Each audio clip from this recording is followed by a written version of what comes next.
नमस्कार दोस्तों, Lomash entertainment channel में आपका स्वागत है। यहाँ हर कहानी में होता है खून, धोखा और साजिश का सच, जिसमें किरदार आम होते हैं पर अंजाम खौफनाक। क्यों होता है जुर्म, कौन बनता है शिकार और कौन छुपा होता है इसके पीछे? हर एपिसोड में हम सच्चाई को सामने लाते हैं। चैनल को सब्सक्राइब जरूर कर लीजिए, जिससे आने वाली कहानी सबसे पहले आप तक पहुंचे।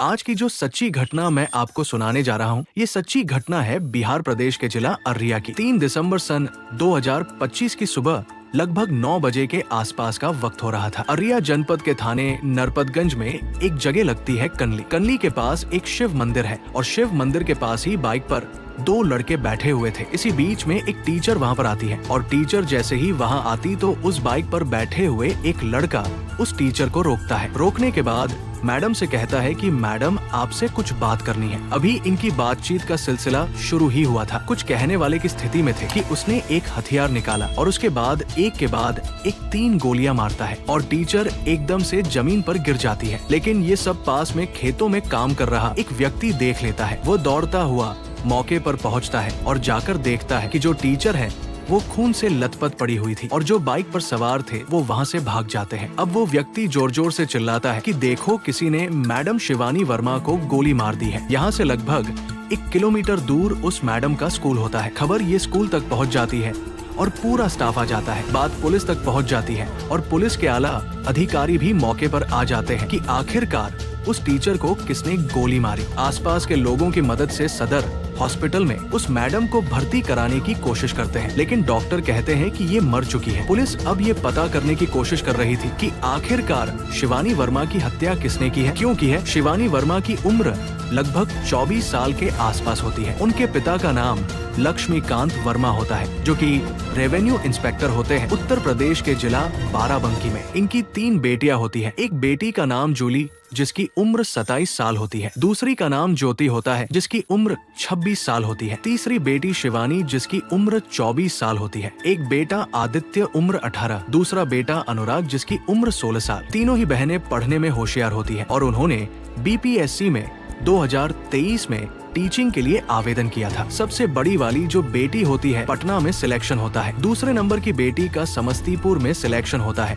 और तीसरी वाली बेटी का अररिया में सिलेक्शन हो जाता है। अब जैसे ही घर वालों को ये सूचना मिलती है कि तुम्हारी बेटी की हत्या कर दी है, तो परिवार के लोगों का रो रो कर बुरा हाल हो जाता है और मौके पर पहुँच जाते हैं। बड़ी बहन आने के बाद पुलिस वालों और मीडिया को बताती है कि जिस विद्यालय में उसकी बहन पढ़ाने के लिए जाती है, वहाँ पर एक रंजीत कुमार वर्मा नाम का शिक्षक है, जो कि उस पे लगातार शादी के लिए दबाव बना रहा था। और जब वो शादी के लिए उसकी बहन शिवानी वर्मा तैयार नहीं होती है, तब रंजीत कुमार वर्मा उसका पीछा करता था। पुलिस ने जाकर तत्काल प्रभाव से रंजीत कुमार वर्मा को हिरासत में ले लिया और पूछताछ करना शुरू कर दिया। वो एक ही सवाल का एक ही जवाब दे रहा था। फिर प्रिंसिपल का भी नाम आता है। प्रिंसिपल से भी पूछताछ की जाती है, लेकिन वहाँ से भी पुलिस को कोई सफलता हाथ नहीं लगती। अब पुलिस के लिए बड़ी चुनौती बन जाती है। एक तो उत्तर प्रदेश की रहने वाली शिक्षिका और उसकी हत्या हो जाती है बिहार के अररिया जिले के अंदर। तो पुलिस को सीधा सीधा सरकार की तरफ से आदेश था कि जितनी जल्दी हो सके इस घटनाक्रम का खुलासा होना चाहिए। एसआईटी का गठन करने के साथ साथ नरपतगंज, फुलकाहा, घुरना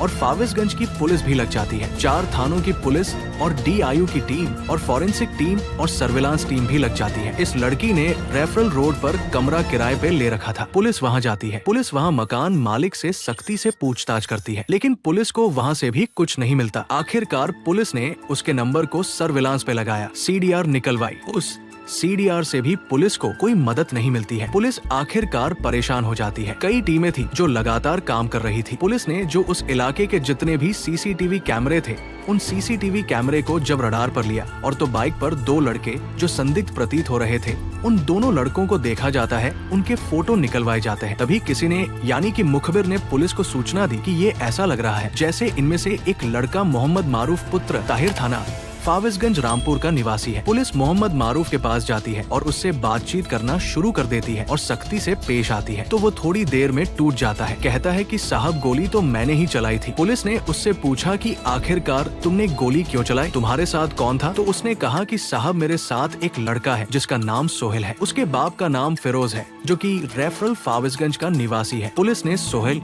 और मारूफ को गिरफ्तार करती है और पूछती है कि तुमने गोली क्यों चलाई। वो कहते हैं कि साहब इस काम के लिए हमें 3 लाख रुपए मिले थे। 3 लाख रुपए किसने दिए? तब किसी छोटू और राजू का नाम आता है। पुलिस फिर छोटू और राजू के पास जाती है और दोनों को भी हिरासत में लेती है। फिर इनसे पूछा जाता है कि तुम्हारे पास 3 लाख रुपए कहाँ से आए और तुमने गोली क्यों चलवाई? उन्होंने कहा कि साहब हमें गोली चलाने के जो आदेश दिया था वो एक महिला है जिनका नाम है हुस्न आरा, जो कि फारबिसगंज की निवासी है। हुस्न आरा के नाम सुनने के बाद पुलिस ये समझ नहीं पा रही थी कि आखिरकार इस हुस्न आरा महिला का इस महिला शिक्षक से क्या लेना देना है। तब पुलिस ने हुस्न आरा को भी हिरासत में ले लिया, उसे भी गिरफ्तार कर लिया और जैसे ही हुस्न आरा को गिरफ्तार किया जाता है तो उससे पूछताछ की जाती है। तब वो कहती है कि उसका पति शाकिर व्यापारी है, इलेक्ट्रॉनिक्स और प्रॉपर्टी डीलिंग का काम करता है। शाकिर का एक महिला शिक्षिका के साथ अवैध संबंध चल रहे थे। अब जैसे ही महिला शिक्षिका का नाम बताती है तो पुलिस वाले एकदम सकते में आ जाती है। दरअसल जिसको मारा गया था वो महिला शिक्षिका थी ही नहीं, ये तो कोई और थी। पुलिस वाले अब ये सोचने में मजबूर हो जाते हैं, परेशान हो जाते हैं कि आखिरकार फिर शिवानी वर्मा की हत्या क्यों गई? जब तुम्हारे पति का किसी दूसरी महिला शिक्षक के साथ अवैध संबंध है तो फिर ये शिक्षिका बीच में क्यों और कैसे आ गई? बस इतना था। अब शूटरों से फिर दोबारा से पूछताछ करनी शुरू कर दी जाती है। शूटरों को बताया जाता है कि एक कन्हली शिव मंदिर एक रास्ता है, उस रास्ते से महिला शिक्षिका गुजरती है। उसकी जो स्कूटी और हेलमेट का रंग कुछ ऐसा है, कपड़े वो ऐसे पहनती है, चेहरे को इस तरह से ढक लेती है। सुबह इस टाइम वो आती है और इस टाइम से वो शाम को वापस जाती है। वो लड़के पहले से ही शिव मंदिर के पास जाकर खड़े हो जाते हैं, जो शूटर होते हैं, और खड़े होकर इंतजार कर रहे थे। लेकिन उस दिन जिस शिक्षिका की हत्या करनी थी वो शिक्षिका उस दिन नहीं आई। इस रास्ते पर एक नहीं बल्कि 2 शिक्षिकाएं आती और जाती थी। एक शिक्षिका प्राथमिक विद्यालय भवानीपुर में जॉब करती है और इनकी कन्हैली में जॉब होती है। दोनों के अलग अलग विद्यालय होते हैं लेकिन रास्ते एक थे और इत्तेफाक की बात ये थी कि दोनों के हेलमेट भी एक जैसे थे और इससे भी बड़े इत्तेफाक की बात ये थी कि दोनों की स्कूटी का कलर भी एक जैसा था और इससे भी बड़ी इत्तेफाक की बात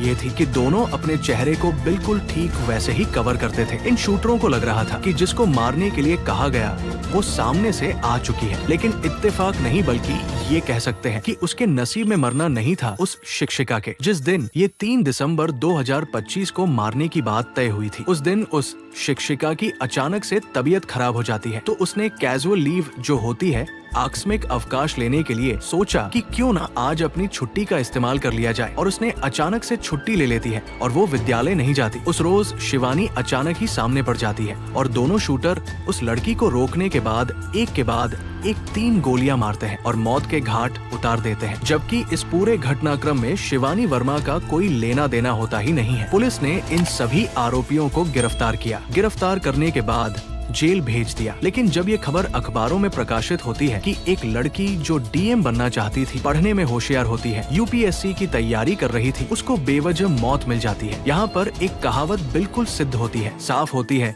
कि मारने वाला भी ऊपर वाला है और बचाने वाला भी ऊपर वाला है। उस शिक्षिका की किस्मत कितनी अच्छी थी कि उसने अचानक ही सीएल यानी कि छुट्टी ले ली और दूसरी शिक्षिका की किस्मत इतनी खराब थी कि वो शूटरों के सामने अचानक पड़ जाती है और मारी जाती है। अगर आपको ये कहानी पसंद आई हो तो वीडियो को लाइक, शेयर और सब्सक्राइब जरूर करें। मैं हूं विकास लोमश, फिर मिलूंगा एक नई सच्ची कहानी के साथ। तब तक के लिए नमस्कार। सुरक्षित रहिए, सतर्क रहिए।